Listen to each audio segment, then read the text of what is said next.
बिलासपुर में रेलवे में ठेकेदारी के कारोबार करिया एक आदमी के घर में आयकर विभाग ले पड़ी छापा।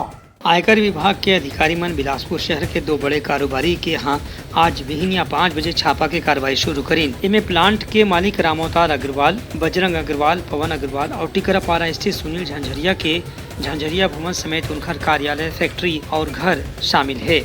करीबन 24 अधिकारी मन आज बिहनिया 5 बजे 25 गाड़ी में सवार होके जैसे अग्रवाल परिवार के घर के सामने पहुंचिन तो वहां आसपास के लोगन मन में कौतूहल के माहौल बन गई से अधिकारी मन तुरंत अंदर जाके दरवाजा ला बंद कर लीन और बंद कमरा में फैक्ट्री, निवास और कार्यालय के मौजूद कागजात के जांच करत हैं। अभी तक के मिली जानकारी के अनुसार छापा की कार्रवाई चलत है, फिर अधिकारी मन डहार ले कोई भी अधिकृत जानकारी नहीं दे गए है। Bureau report, Uttarakhand news.